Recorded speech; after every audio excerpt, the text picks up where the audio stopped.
Hi, I'm Scott Wegner, and this is Travel Chapters with Tripadvisor. Each episode, we explore the stories, insights, and real-world trends shaping how the world travels.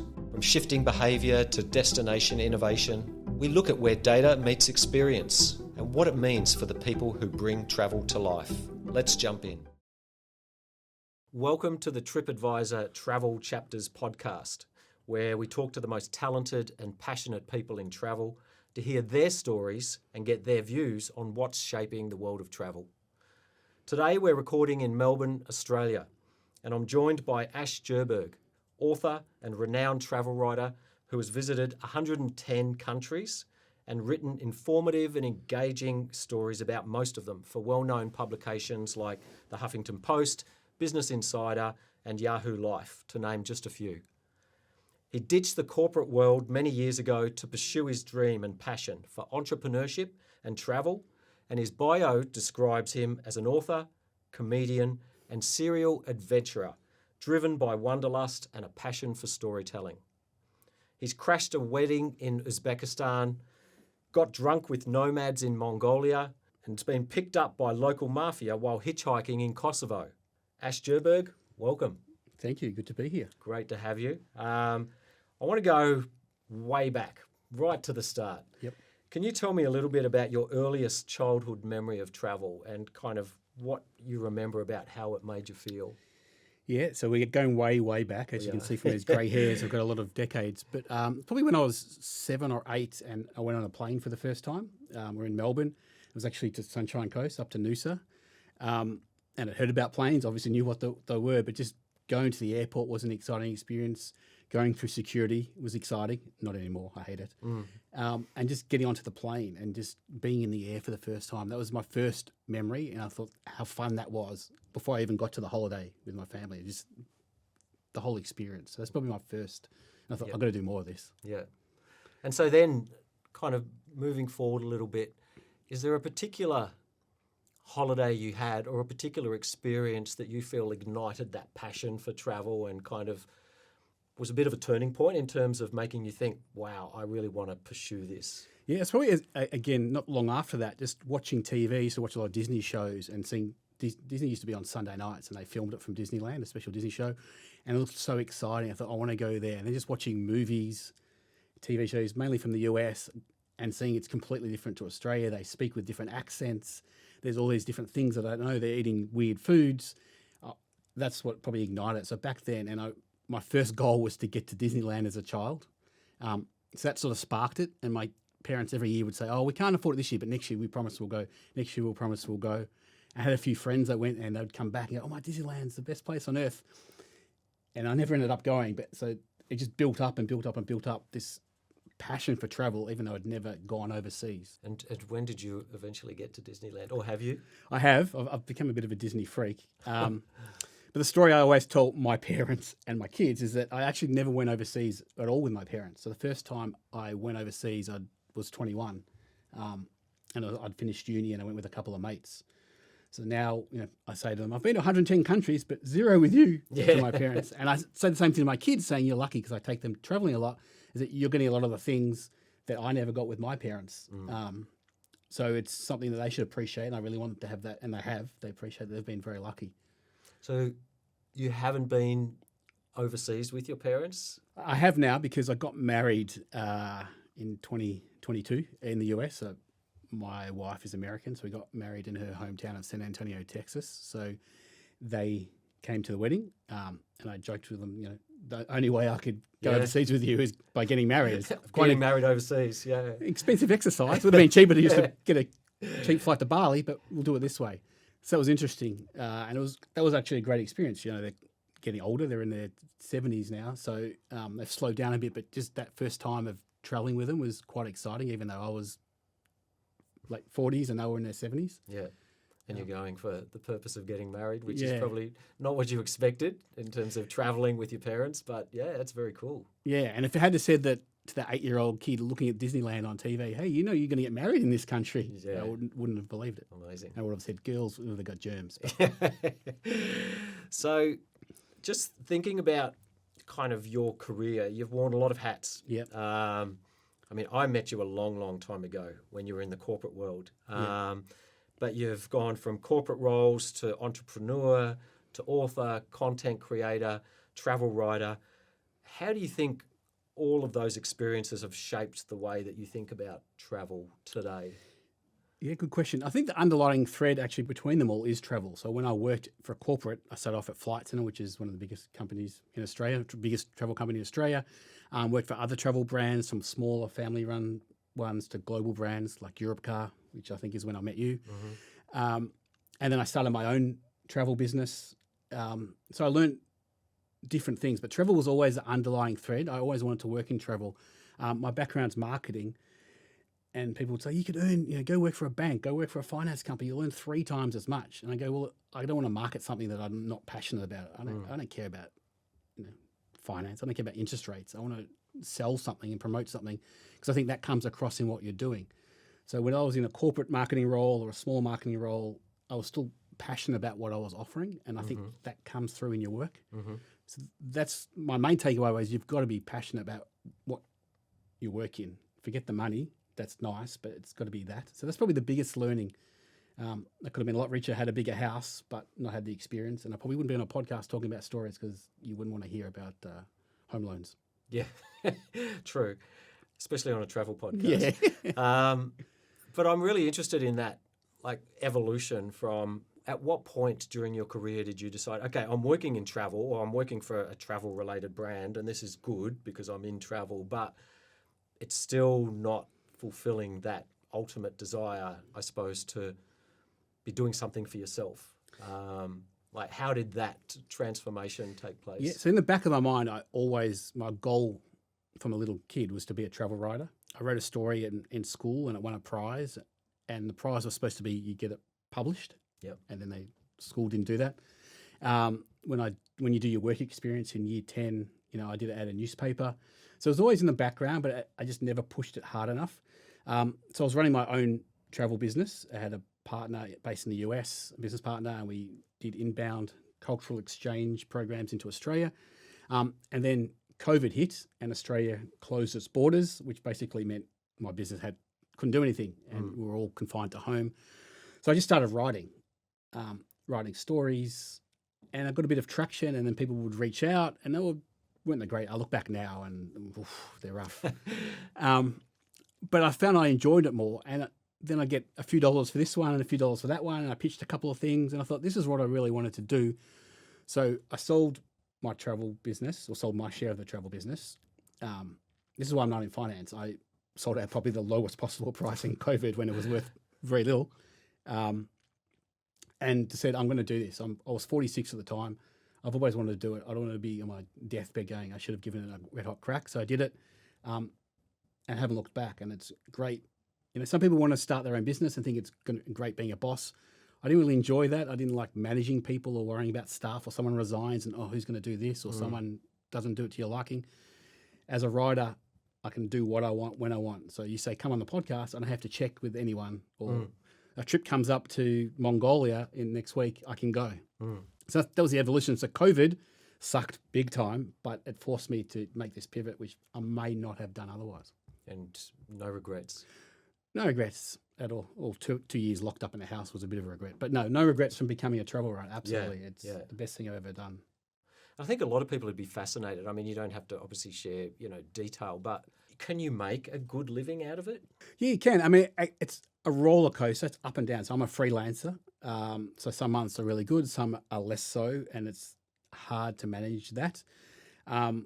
During like 2021, 2022, I was making more money than I did when I had my own business. Right. I mean, it's dropped off a fair bit. AI has had a bit of an impact on writing, and there's a lot of AI slop out there. And there's been some cuts in the media, so a lot of writers are being laid off. So it's a bit harder, but you can make money. You're not going to be ultra rich unless you become famous and have a lot of books and a TV show, but you can survive for sure. Yeah. You describe yourself, I saw somewhere, as a strategic storyteller. Tell me what that means in the context of travel and tourism. Storytellers become overused, I think. So people always call themselves writers, and then they wanted to sound a bit cooler and become storytellers. So I tried to go up a level and say strategic storyteller. I guess there's different ways to tell stories, and I try to target my story to the person I'm listening. And when I write, I'd write to like one person. So if I'm writing a story, I go, okay, I'm in a cafe with Scott. We're having a coffee. I'm telling him, what would you be interested in? He doesn't want to hear, okay, here's 10 things I did. I went to Paris, I went to Louvre, I went this, I went that. That's not interesting. But he wants to hear about this cool cafe I found. I started speaking to this waitress who immigrated from Algeria, and now she's working 3 jobs. And she told me this secret recipe that her grandmother gave me, the way she makes croissants. And that's a story that you might be interested in. So always try and think of what will people be interested in. Is it strategic? I don't know. It probably sounds fancy on LinkedIn, which is why I did it. But there's different ways to tell stories, I think. Yeah. I'm really interested in, when you're writing about travel, how you can kind of make the story powerful enough that it inspires someone to actually take action and, potentially book a trip to that destination, as opposed to just thinking, oh, that sounds really cool, but then ultimately not doing anything about it. Yeah, it's about making them feel like they're part of the story and involving them. People don't want to hear what you did. They want to hear, what can I do there? So again, using Paris as an example, because it's in my head, no one wants to say, oh, you've got to go to the Louvre and see the Mona Lisa. People know that. But hey, I got up in the morning and I walked past and I smelt these fresh croissants, and I walked into this bakery and it was the best croissant. I'll tell you the name of it when you go. And I had that and a coffee, and I was walking along the Seine River, and there was people going past with baguettes and bikes. And I just felt so excited. And when you walk up to those steps and you see that pyramid of the Louvre for the first time, it just hits you. And, walking into that thing, and then you walk into the Grand Hall, you got to describe the story, give a bit of sensory storytelling to it. Yep. So you're picturing, okay, I'm picturing myself eating that croissant. I can see myself with a coffee walking along the river, walking up to Louvre. Rather than me saying, buy a ticket to Louvre, you'll see the Mona Lisa. Yeah. And having read a number of your articles, I feel like you do that really well. It's like, I almost feel as I'm reading it, like I'm kind of there and I'm in that experience that you're describing, because it is so real and authentic. Very cool. You've got this thing of having been to 110 countries, and I know it's not about, and I'm sure from your perspective as well, it's not a numbers game, but it's still a very interesting fact. And as soon as I hear something like that, you can't help yourself. You kind of start going through your passport. Every single person does that. Yeah. Well, so I'm obviously nowhere near. What's your number? 110. I think I'm at about 68 at the moment, but way short of yours. That's still a big number. Yeah, but I am interested. I mean, I have to ask, one or two that really stand out for you. People always ask that question, what's your favourite country? And not necessarily favourite. Yeah, which is good, and I get that because you said it in a better way. When people say, what's your favourite country, when they're a parent, I always say to them, who's your favourite child? Because it's hard to answer, but you ask what's your most memorable or stand out. So I'll go back as being memorable because it's just so different. This was like 2005, I was in Turkmenistan, which was a country that not many people have heard of and almost sounds made up. I was doing an overland trip from China to Turkey. Had to go through Turkmenistan. And it's the most bizarre country I've ever been to. At the time, it was run by a guy called Turkmenbashi, which means father of Turkmen people. And every 100 meters or so, there was a statue of him. Wow. Statue of him. He wrote books, and there were statues of his books. You go into a bookstore, and there's history, romance, and then a whole section on his books. And students had to learn it, and they got tested on the books. In the main square, there was like a 150-foot revolving gold statue of him that would revolve with the sun. So he was always facing the sun. There was shrines to him. It was just a cult. Wow. Portraits of him everywhere, and he had grey hair. And then one day he decided to dye it. So they had to change every portrait around the country, which apparently took months. But what did they have to change it to? Well, he dyed his hair black. So they changed every portrait of him. So he had black hair in the paintings. Oh, sorry. I thought you meant that he actually died. I didn't no. Dyed his hair. Yeah. But the most bizarre thing was, every time I took out my camera, this was before iPhones, I had a digital camera, 3 or 4 police would rush up and go, no. Our guide said, be careful what you say because every conversation is bugged. Your hotel room will be bugged. The restaurant we're eating in is bugged. We went to a museum and it was August. And as we walk in, the person said, you are the first tourist to visit this museum for the year. Wow. There was hotels, we were the only guests. There was probably 500 rooms. There was like 4 people in the hotel. he built a big theme park, but no one visited, so it just was empty. So it was just a bizarre Well, country. I can understand why that's memorable. Yeah, it's probably, I don't know, maybe North Korea or similar, but yeah, it's just, Crazy. so that stands out as being memorable, which Yeah. is a better question than favourite. So Yeah. you should host a podcast. Any others?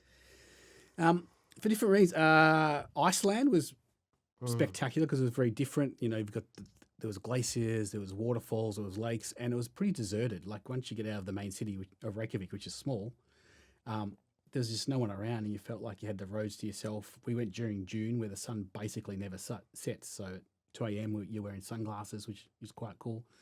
So that was different because I'd never experienced the sun never setting in such spectacular natural beauty. Have you been to Iceland? No, I haven't. That's really awesome. So that was cool. Although by day 4, I'm going, I really wish the sun would set because it's really hard to sleep Yeah. because your body's going, it's light outside. It's like if you try to go to bed during 2 p.m. during the day. Yeah. So that's cool. But every country I've been to, there's always something. There's a memory there. There's a memory there. So there's no country that I would ever say, well, I won't go back to. No. I mean, now you've traveled a lot and visited different countries. Just the way that just then, as you were describing, you know, different places and different countries and cities within those countries. Like, were you always good at geography as a kid? Because your geographic knowledge now must be amazing. Yeah, I was okay. I don't think I was outstanding. If you ask my geography teacher, he'd go B. Yeah. Maybe B+ on my best day. But as a kid, I used to like reading the atlas. Probably And a bit looking at nerdy. maps. Yeah, I would really, really excited. And even now, I love looking at maps. When I get onto a plane, I'll pull out the thing and look at every airline guide, I guess, has the map at the back of routes they fly and go, okay, if I could go anywhere now, I'd choose this place. Yeah. So I love that. And it's something I actually do at airports now. When I go, I look at all the departure signs and go, my favourite place to go now would be, there's a flight to Seoul at 11 a.m. That would be the best place if I could pick any of these. Yeah. Yeah. So I've always been fascinated by that. Yeah. When I think about being a travel writer, one thing I'm keen to get your perspective on is you're often visiting a destination kind of at the request of a publisher or from a tourism body that's asked you to come and write about, that particular destination.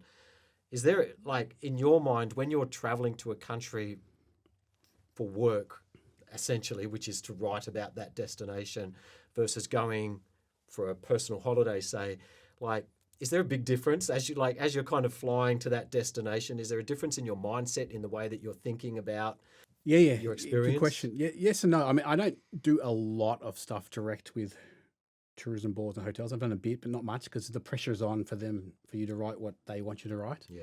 So most of the travel, I'll do a trip and then I'll kind of write my own thing. The one downside, and people always say, oh, travel writer, it's the best job in the world. All you do is travel. But there's no such thing as a personal holiday now because I'm a freelancer, so I need to make money by selling stories. So every trip I go on, I'm thinking, how can I get a story out of this and sell it to someone to fund it? Right. So there's no real holidays now where I just switch off completely. Yeah. Even when you're sitting by the pool, you're thinking about, what's the story within the story, I suppose. Yeah. I don't do a lot of sitting by pools, funnily enough. I'm always out and about. But yeah. That doesn't surprise me somehow. So there is that thing where I'm always thinking of the story. Tourism boards aren't too bad. The harder ones that I get approached a lot with and I turn down are hotels because I'll say, well, I'll give you a free stay at this. And you look at it and it's like a 5-star resort. It looks amazing. But I can't write a story about that. No one's interested in, hey, I went and stayed at this resort or I stayed at this hotel. It's got 323 rooms and dinner room services, whatever. There's no story there. So 99% of the accommodation I get offered, I say no to. Because, it's hard to make a story and I don't know. I don't want to create one saying, oh, this hotel's amazing. Stay at if there's nothing more to it. But that must still be, I get it. You're kind of staying with your principles, I suppose, in that regard. But it also must be difficult at times when there's obviously, there's money on the table. Come write a story, essentially write what they want to hear. But you've kind of got to, I suppose, stick to the principles that you've got. Yeah, it's a balance. And I'll talk to them. I'll say, look, I'll be honest. Well, first thing a lot of them ask for is, have you got a story? Have you got a commission lined up? And as a freelance writer, I don't. For 2 reasons, I don't work full-time for a publication. And 2, I don't know what the story is. How can I pitch a story before I go? Yeah. I don't know what's going to happen. I'm not going to write here's 11 things to do in Seattle because that's not a story. So that rules out some of them. A lot of them are turning around because they're getting knocked back by so many writers saying we can't promise a story before we go. We want to experience it. Yeah. So that's one thing. But it's adapting. Most tourism boards are better because they just want to promote the destination. There's always stories there. If I'm working with Charleston, South Carolina, they just want people to come to Charleston and they don't care too much about what I do within Charleston. It's more the hotels or the tours or the experiences say you have to write about this. Yeah. Yeah. So tourism boards are good, but the others make it harder. Yeah. We've kind of covered this a little bit, but I do want to go into kind of the overall craft of storytelling, particularly as it relates to travel. So when you do land in a new destination, what's your process for finding the story within the story? Probably get to this later, but I do a lot of pre-research, and Tripadvisor is a really good tool for that, but we'll get to that. But when I'm there, I just try and talk to locals. So when I'm in a cafe or I go to a bar, I'll talk to the staff members and try and draw something out about that. So as an example, I just went to Yamba, not too far, just for those who don't know, it's about, northern New South Wales, about an hour south of Byron. My wife had always wanted to go, so we went for her birthday, birthday weekend. And I was going to write about it, and I am writing about it for the New Zealand Herald. And I went there and I didn't have any stories in mind, but I went to a local brewery. It's called the Wobbly Chook. And I'm there and I'm looking at which beers to get. And a guy comes over and we start talking. And I find out that his family run it. And we end up talking for about half an hour. And his story, or what he told me and his information, that became 80% of the story. Because he told me how he grew up in Yamba, how it's changed, what people's perceptions are, and the community, and what they think of Byron, and how that's sort of become full of influences and over touristed. So that was a great way. So I went with, I don't know what I'm going to do. And that was literally the first person I spoke to. And I go, there's my story. And he became the thread throughout my story. I was there for 3 days, but I kept going back to him and what he said. Especially, I imagine, well, it's probably the same in most countries. Like the local pub or coffee shop is probably a great place to start, right? Yeah. Just in terms of meeting people and, yeah, awesome. And then I suppose you have those conversations, you start to get that information and the story starts to appear, I suppose, in your head. But then you've got to make it come alive on the page. And so can you take us behind kind of how you do that and what you feel is really important? Yeah, so, I mean, first I just brain dump. So I just write a story. Like I did this. And then I go back and say, okay, how can I make that come alive? How can I add senses? How can I make it feel like people can taste that food or sip that drink or feel like they're in that museum, walking the streets? So it's about adding sensory descriptions. And like I said to you before, the reader has to feel like they're there with you. Yeah. You're not writing, it's not a blog. It's not you're not writing out your diary of I did this. I think some people who want to become travel writers or have travel blogs, they fall into that trap of listing everything they did on a trip. Just pick 2 or 3 key moments, find some sort of thread that connects them and make that into the story, but bring the reader into it. Like I said, when I write, I'm writing to Scott and we're at a cafe and I'm telling you about my trip. And you don't want to hear every little thing I did. You don't want to hear what I had for lunch on day 3. You want to hear a couple of really cool stories that maybe you'll tell someone. Oh my God, Ash just got back from Mongolia and he got drunk with this nomad. You know what happened? That's what people want to hear. Yeah. Because I suppose the thing with that is, do you have someone in mind as you're kind of writing that? Because like different people are going to appreciate different things. I suppose it's like anything when it comes to kind of marketing, sales, whatever. It's like different people have different needs, objectives, etc. Yeah. Do you have kind of a persona in mind as you're writing the story? It really depends on the publication. So someone might say, okay, the target audience is people like Scott, so I'm writing for Scott. I know, so mate, I'm talking to you. Yeah. Some might be a broader audience that have never traveled before. So I've got to picture, okay, this person's never been on a plane before. Yep. How do I speak to them? I write a lot for American publications. They're very different to Australian and New Zealand audiences who I write for. Australians and Kiwis travel a lot and they've experienced a lot and they've gone to lots of different countries. Americans less so. So I try and keep in who's the one person. But the best advice I got when I started writing from someone was always write to one person. All right. I want to change tack a little bit. Yeah. At Tripadvisor, we often say that every traveller interaction on our site, whether it's someone coming on and leaving a review, or someone joining a chat in a forum, or even someone, uploading photos onto our site. Like it all tells a piece of a destination story.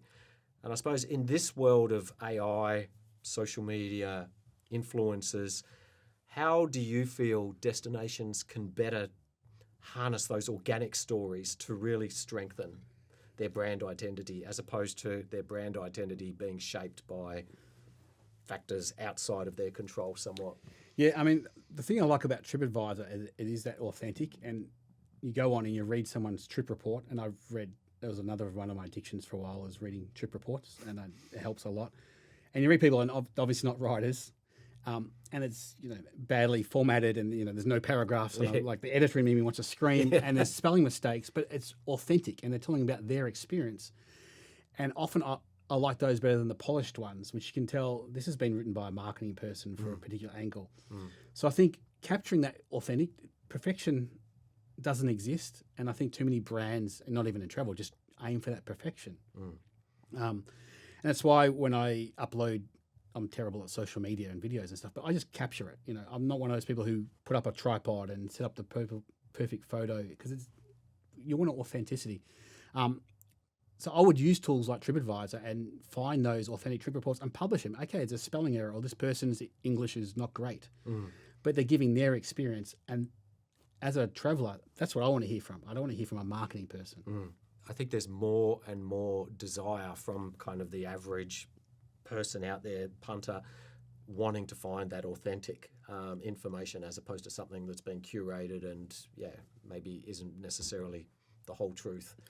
Maybe you've already answered the question, but in your experience, what are the most common storytelling mistakes that tourism brands or businesses make? Tourism boards are not too bad, but it's this, like I said, the specific hotels or experience who make it just about them. There's some amazing hotels and resorts, but you need to make it a broader picture rather than just about that hotel or that experience. I get 50, 100 press releases a day from PR agents around the world, and they're all written in the same way. And they're all pretty dull. And I go, there's no story in this. Who cares that you've renovated your rooms? No one. What's the story behind it? Tell me about this bar was where Davy Crockett drank before he stormed the Alamo in San Antonio. I've butchered a story there, but where I stayed for my honeymoon was where they all met before the Alamo at San Antonio. It wasn't Davy Crockett, it was someone else. But tell me about the stories, or, this is the oldest hotel in Singapore, and it's got this.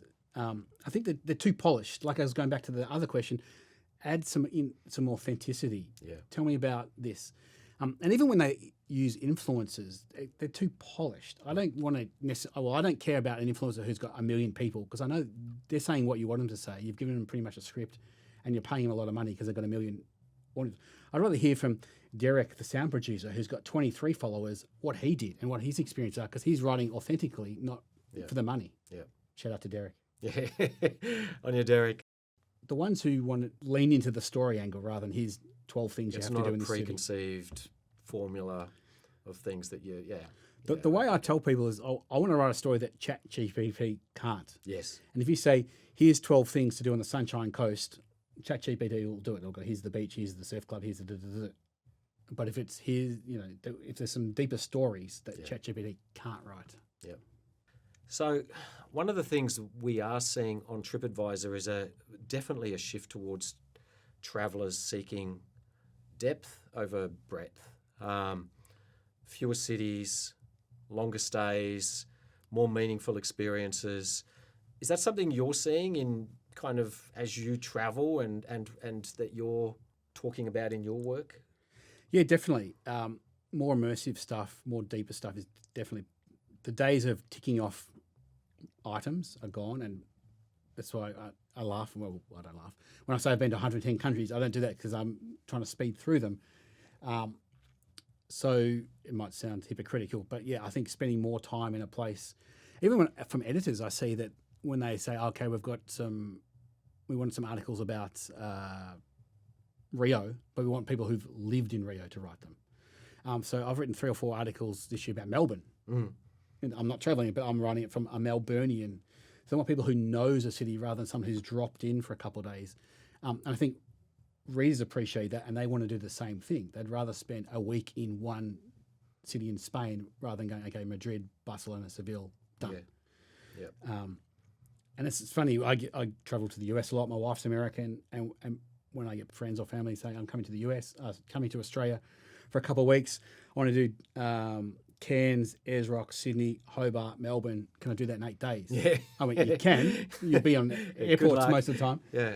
But people just want to try and Tick people boxes. are moving away from that. I'm saying, okay, come to Melbourne. That's where we live for 4 days, and then maybe go to Uluru for 4 days, and that's enough. Yeah. Don't try and tick everything off, because all you'll remember is that I spent a lot of time on planes. I spent a lot of time in airports. I spent a lot of time checking in and out of hotels that I didn't experience. Yeah, absolutely. And then on that same theme, when it comes to actual experiences, and you kind of touched on it, but another trend we're seeing, massively in terms of year-on-year growth because on Tripadvisor we also have, you can book experiences and tours and activities and things like that. But there is a massive trend towards experiences becoming more niche, as opposed to just a tour of the Eiffel Tower or the Louvre. So moving beyond the big cities, the iconic landmarks, like you said, to exploring maybe secondary neighbourhoods. We call them, we've kind of got these buzzwords for some of these trends now, but nano neighbourhoods. And, slow travel by trains, farm-to-table dining, rather than just going to the Michelin star restaurants, but getting an understanding of where the produce has come from and understanding that whole story. Things like forest bathing, I don't know if you've heard of that, spiritual travel, stargazing, sports tourism. There's all these kind of niches within experiences now, and people are actually traveling to destinations so that they can, have these specific types of experiences which align with their passions. So a long-winded question, but what do you think these shifts are revealing about travellers' mindsets these days, as opposed to, maybe probably pre-COVID? Yeah, I mean, I think the big shift, which has been happening a long time, is that experiential type thing. So being part of something rather than doing something. So rather than, like you said, you can go to a Michelin restaurant and say, hey, I went to this Michelin restaurant, or you can do an experience where you go out you go truffle hunting and you find the truffles, or you go out and find oysters and you shuck them, and then you go back and the chef tells you how to prepare them. That's a much better experience. And from a writer, that's a story also, and it's a story you can tell even if you're not a writer. Do people want to hear that you went to and had a 3-course meal? Not so much, but do they want to hear you had to put on these funny waders and wade out, and you got oysters, and you learned how to shuck an oyster, and then you ate it, and it was the freshest you ever had? Forest bathing, I've been involved in a couple of those things. Yeah, but experiences, I think, are more about it. So if I was going to a city for 3 or 4 days, yes, I'd spend one day looking at some of the main stuff, but a couple of those other ones, I'd want to look at that farm-to-table type experience, or doing something different, or spending a time with a local, or if there's a unique tradition there, whether it's doing an archery lesson in Bhutan, which I've done, or just random things, not random, but experiential things where you're doing more than you're part of the experience rather than,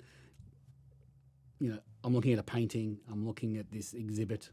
Yeah, immersive, authentic. Yeah, I'm all for that. So the more of that sort of stuff. And everyone's got a passion, whether it's wellness, whether it's sport, whether it's astronomy, whether it's spirituality, religion, whatever it is. But there's food. There's always an experience that will cater to someone's particular niche. Absolutely, yeah.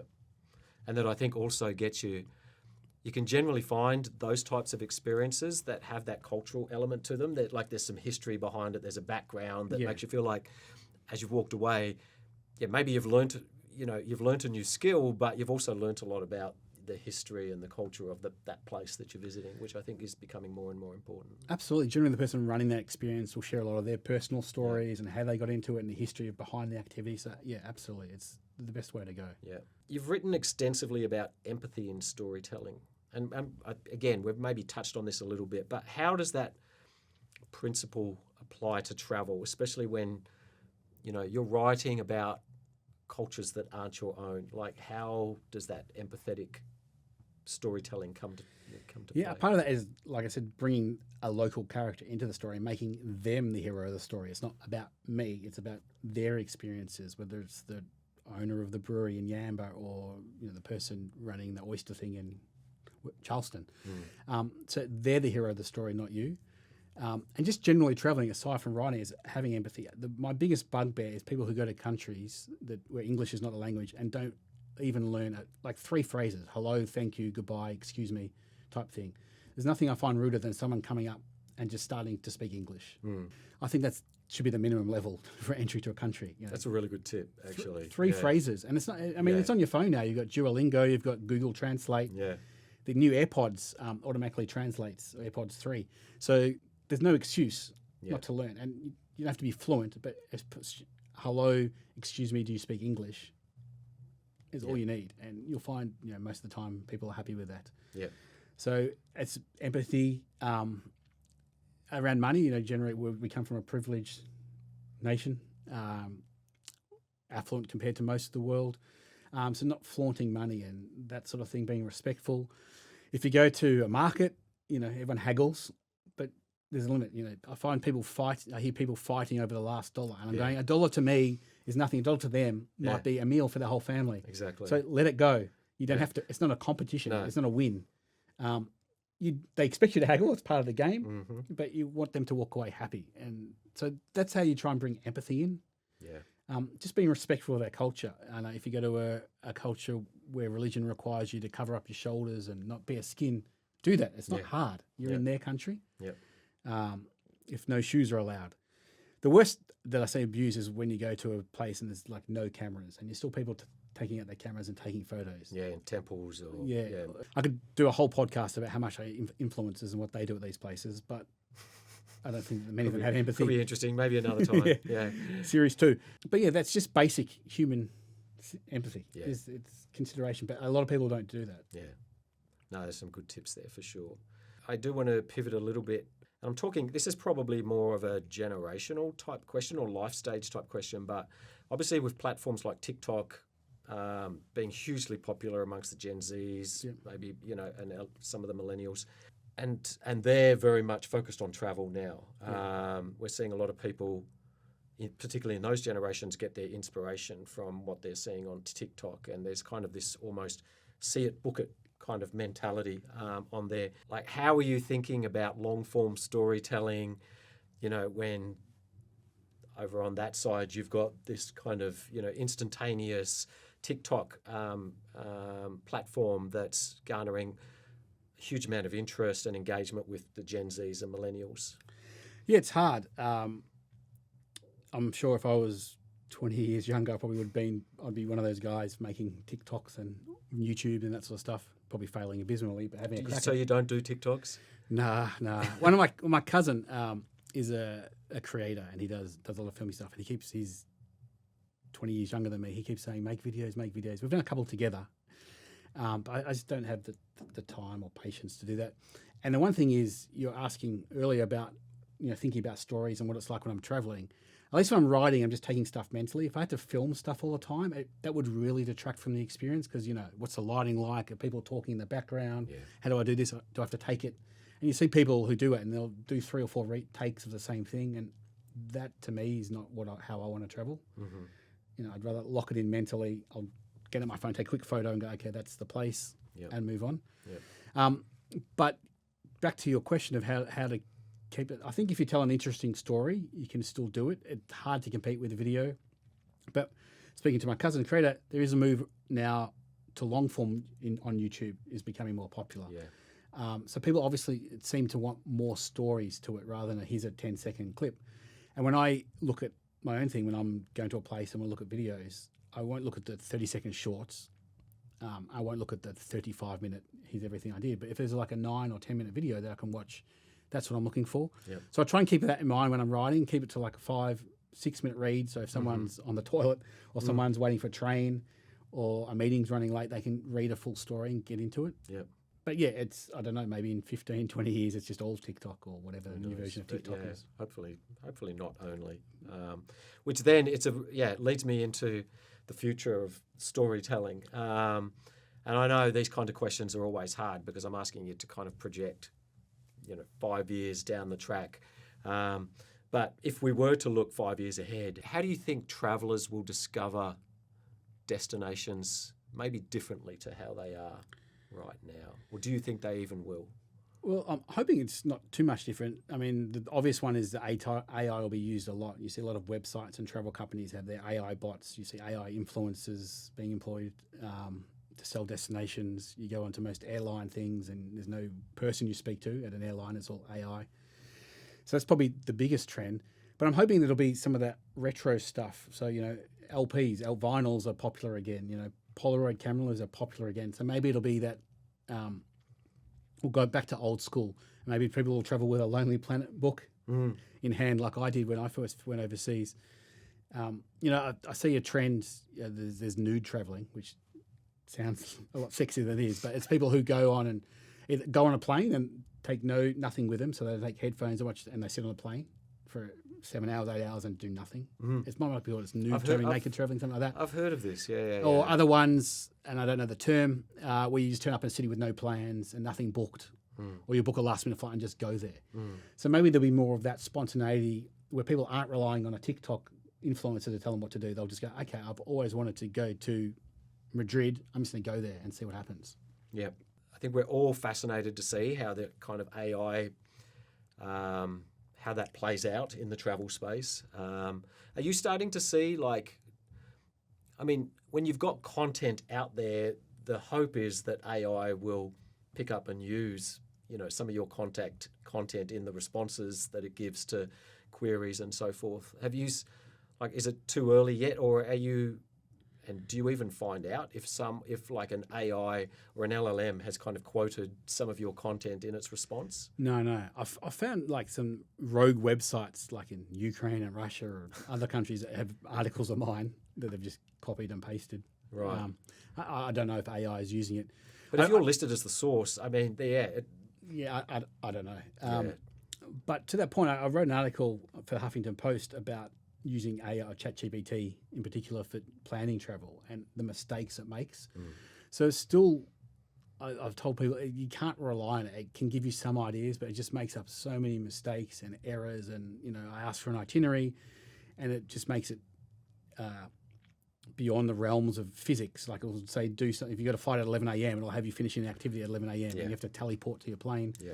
It'll list things that are closed. It'll make unrealistic suggestions. So it's still got a lot of way to go. And I don't think you'll ever beat something like Tripadvisor. You've got real humans saying, hey, go to this place, or I did this, or, this restaurant's closed, don't go there anymore type thing. Yeah. Well, that's what we're seeing is that a lot of people will, yes, they're going to the Perplexities or the ChatGPTs to kind of get some ideas, ask some questions, but then they're coming to us, they're coming to Tripadvisor subsequently to kind of validate that the information that they've got, whether it's actually, 100% correct, and kind of to delve deeper and get that authentic kind of validation. I think there is still, thankfully, there's still the mentality that, okay, I understand that what I'm getting from that is very broad and may not be, 100% correct in all instances, but it's given me some ideas, but I still need to kind of go to some other sources to make sure that the information I've been given is actually feasible and correct. Yeah. Okay, so after a lot of years of telling travel stories, what kind of travel experiences excite you? If you had to think about your next assignment or, potentially an opportunity that comes your way, what would really excite you? Yeah, things that are a bit different. I've always wanted to see the gorillas in Uganda. Different experiences that you can't just do anywhere.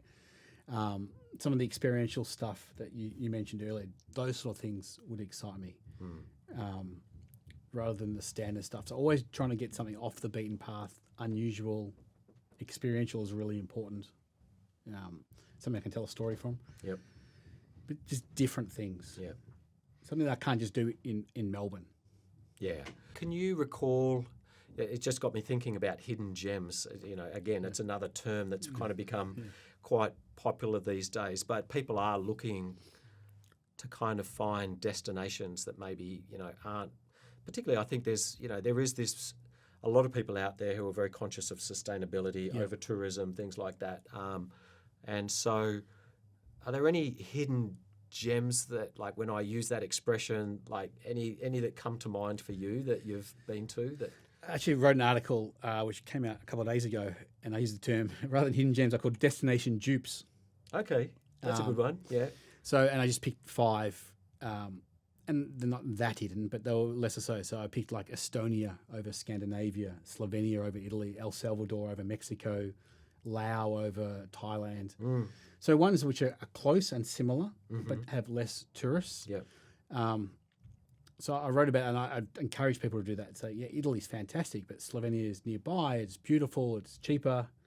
Same with Estonia. I went to not accidentally, but I was in Finland, and I was with a Finnish friend, and they said, "Oh, all Finns take the ferry across to Tallinn, Estonia, because it's much cheaper for us to buy alcohol there. So let's go across for the day." And I went for the day and ended up staying for a week.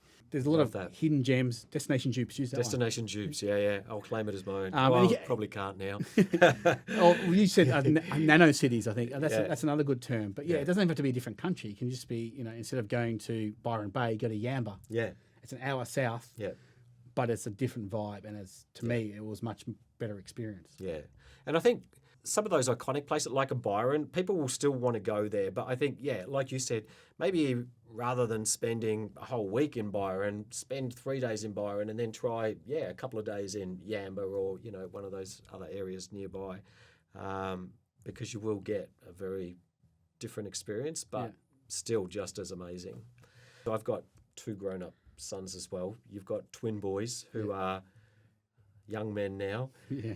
Traveling with them as opposed to traveling solo. Can you maybe talk a little bit about how that feels, the bond that's created, and how the travel experience is different? Yeah, it's very different when you travel by yourself or with a partner versus when you've got kids, and that also changes. So they've been very fortunate to come on a lot of international travel. So, when they're 8, took them to South Africa and Namibia, which not many 8-year-olds get to do. No. And they've done Disneyland. They've been to lots of countries, but as they age, it gets, when they're 8, 9, 10, it's about, okay, how do I keep them entertained, interested? How do I not tire them out? And as they get older and mature, it becomes more of okay, let's collaborate together. When they were about 14, 15, I tried to get them involved in the travel planning. Rather than me say, here's what we're doing, like a press trip or a tourism board, what to do? Go on TikTok and find someone who's talking about a cool ramen place to go to in Tokyo, or find this fancy dessert you want to try. Just get them involved somehow, so they pick one thing or 2 things that gets them excited. Yeah. So using Tokyo, where we went, they were into Pokemon, so they really wanted to go to some Pokemon store and then do some Pokemon-related stuff. So we did that. Would I have done that if I was traveling with my wife? No, but it was getting them not only something they liked, but getting them to come up with the idea, so they're involved in the planning. So I think that's really important once they get to a certain age, to get your kids involved. So you're not just telling them what they do. Yeah. You've got boys. So teenage boys, they're pretty lazy. They didn't like walking. So, it was always minimize walking. If we couldn't do hikes and stuff like that. But now it's, okay, we went to Sri Lanka. we're going to do this 2-hour hike up the top of this rock. We have to get up at 6 a.m. because we want to see sunrise. When they were a bit younger, they would have said 0 way. Yeah. But they've got me as an influence, but they've learned that travel's part of it. And yes, it's a pain in the ass to get up early and to hike to sunrise, but at the top you'll get the photo and the experience that's worth it. Yeah. And they'll tell their friends about it, and that's what they'll remember. When I ask them now about Sri Lanka, they'll remember that moment. Yeah. They won't say, "Oh, I remember being tired." Yeah. Yeah. So they do evolve. Now they're 19, they still want to travel with me at all. I'll say, I'll pay. Yeah. So it's interesting, but actually it's interesting. I've got twins, as you said, and one of them, through his uni, he's doing a placement in Italy for 2 weeks, and then he's traveling around with a mate for 4 weeks. So doing 6 weeks travel, and I'm really excited. They've asked me, I'm helping to plan that. But that's really exciting. I feel like I'm involved in that trip. Yeah. I say, I'll come and meet you, and they said a very quick no. Yeah. I got this, Dad. Yeah. So they're planning that, the 2 19-year-olds will be traveling around Europe for 6 weeks. That's so cool. So it's really cool, and I'm excited for that. Yeah. And helping them plan. So Tripadvisor, obviously this being the Tripadvisor podcast, but I know you've mentioned that you do use Tripadvisor. I'm really keen to understand Because there are people out there who kind of say, well, I don't know how relevant TripAdvisor is anymore in the scheme of things with AI and social and all the rest. How do you use TripAdvisor, and why do you think it is still as relevant today as it was 5-10 years ago? Yeah, I'm going to say this, and it's not because I'm on the TripAdvisor podcast. I actually do use TripAdvisor a lot for research, that sort of thing. I think it's a fantastic tool because it's got that authenticity and people write reviews. So again, even if I'm going on a press trip or I'm going to a destination and they'll say, here's 10 things you should do, I'll go to TripAdvisor and read reviews and say, well, are these the 10 things worth doing?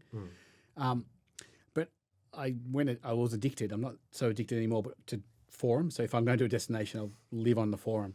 And how I use it is I try and look for people who live in that place and are posting, because they'll give you the realistic thing. So I balance out a tourist. If I'm going to visit a museum or gallery or something, I'll look at tourists who go. But if I want to go to a restaurant or a cafe or a particular experience, I'll say, what do the locals actually say? So a good example is I'm going to Charleston in December, and one of the things to do is see a plantation. And there's like 5 plantations, and they're all very highly rated on TripAdvisor. I've only got time to visit one, and I want to see an authentic one. So I went on and I just typed in the search bar, there were plantations, and you can see, destination experts or people who actually have in their profile, they live in Charleston or they live in South Carolina, and they would give recommendations on which ones to visit. And one that was highly rated and recommended by people, they said, it's great, but it's also used for weddings on the weekend. And I'm going, well, that's not an authentic plantation. I want to go and hear about the actual authentic things. Slaves were here. Tell me about their history. Tell me about their story. That's what I'm interested in. I don't want to go and say, okay, this is a great venue to hold a wedding. I'm not going there to get married. And the locals on those forums were saying, if you want the real plantation experience, go to, I think it was Middleton and McLeod from memory, but go to these two. And that's something which I found was really useful on TripAdvisor is there's a lot of people who dedicate a lot of time, obviously, but locals who are obviously very proud of their city and will give you really good advice. So they'll steer you away from the Michelin restaurants and go, actually, in my neighborhood, there's a really cool thing. And when I'm celebrating something special, I go here. Yeah. Or I work downtown. I go to this cafe every day for my coffee. Scott's the barista there. Go there and ask for his magic. Yeah. So I think that's the best way to use TripAdvisor is you balance out what the people visiting say and how they find an experience. And then you look at the locals who will give you a really non-biased, authentic view. That's a really good travel hack, actually, because a lot of people go to TripAdvisor and probably read a lot of the reviews, but don't necessarily dig into the forums to have a look at kind of the more longer form chats and where people are asking questions like the ones that you're asking, and there's some really detailed responses there that can be super helpful. You spoke about 110 countries. Are you able to share which will be the 111th, and also what experiences you'll be prioritizing when you do go? I don't have number 111. It'll probably be booked a week before. There's a few I want to. Like I said, I would love to meet the gorillas and meet. It makes it sound like you've got an appointment and I rock up and it's scheduled. Yeah. See the gorillas. I've always wanted to. It's not a country, but I've always wanted to go to Antarctica. That's a big time commitment and it's very expensive. But if anyone wants to sponsor me, I'll go. I've got nothing planned. There's another 100 countries or so I haven't been to, so I'm happy to go to any of them. Happy to go to one I've been to. It doesn't always have to be a new one. I go to the US a lot, 3 or 4 times a year. How many states in the US have you been to? Not that many.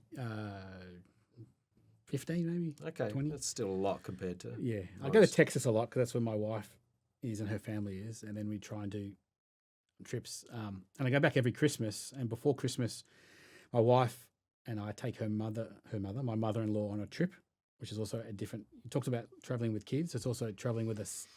I'll say her age is mine. 75-year-old person is also got to balance their needs. She is not as energetic. I mean, she's amazing for her age, but she's not as energetic as I am.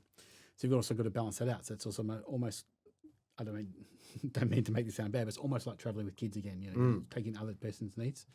So we go to Texas, but we always try and add a trip. That's why we're taking her to Charleston. Yeah. So it'll be a different experience. But 111, I don't know. My most recent one, 110, was Mongolia, and I booked that literally 1 week before. Wow. And we haven't got to tell the story, but it's one of my favourite stories. What's your most memorable story?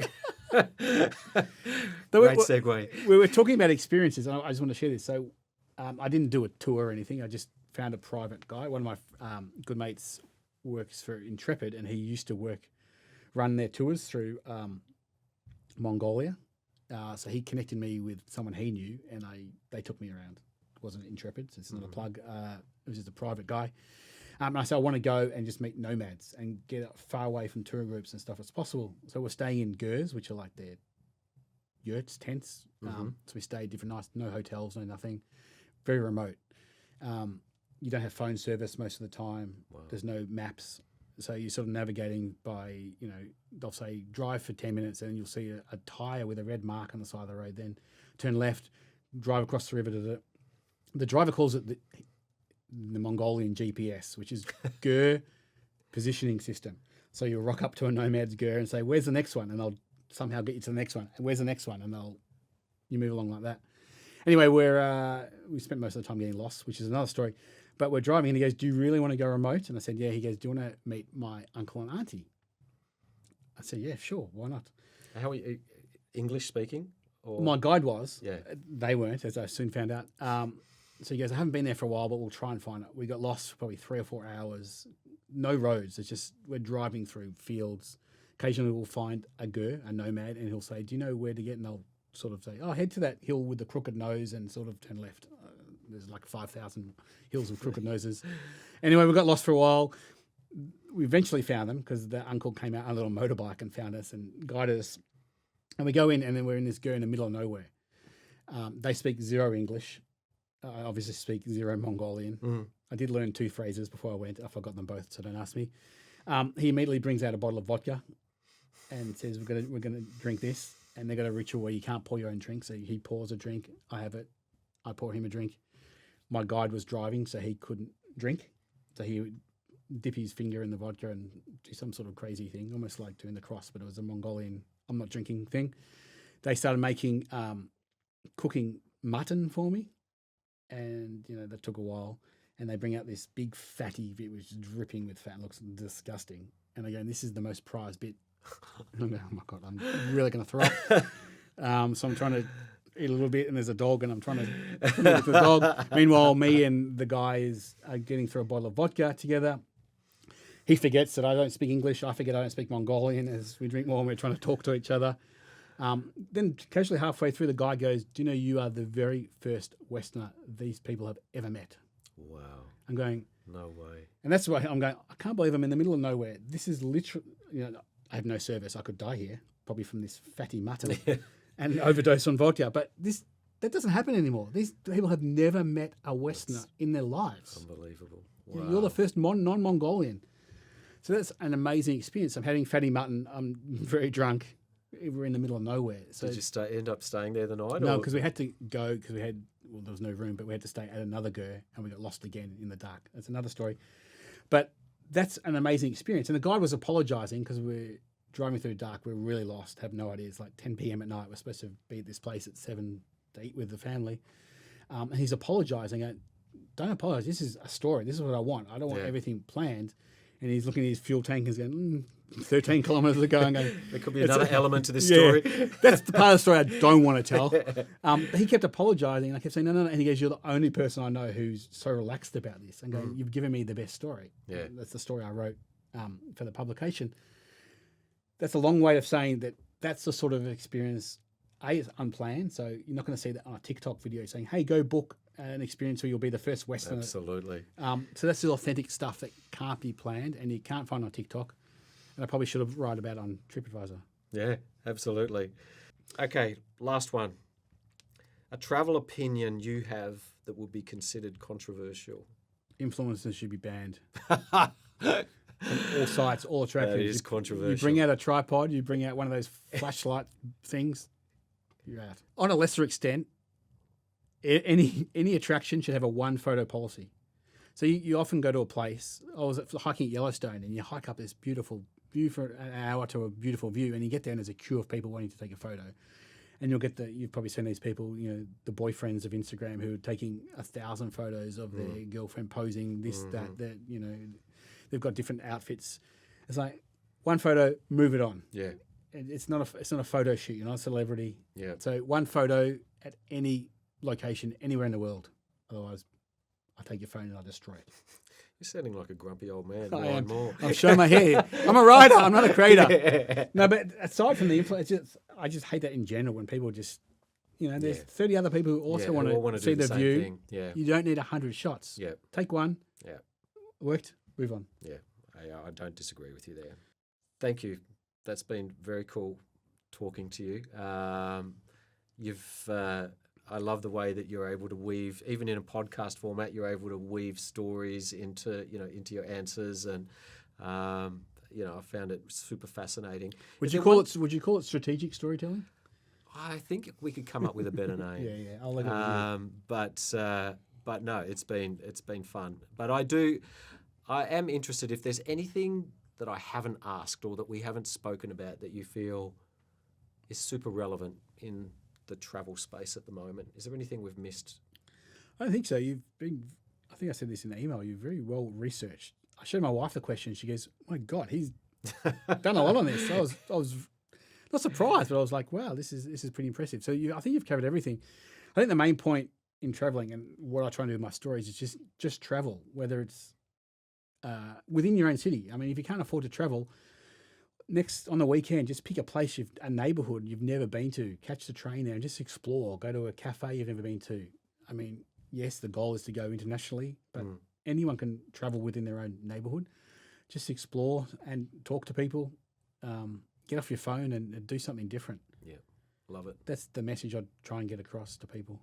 I think you're right. There's even, as you say, international is, of course, the aspiration of most people, but there is so much within close proximity, whether it's you live in Australia or whether you live in the UK or Singapore, it's there's so much in your backyard that you probably haven't discovered and you don't know that's there. So do a hike you've never done before. Yeah. Go to a concert or a venue you've never been to. Go to a local art gallery.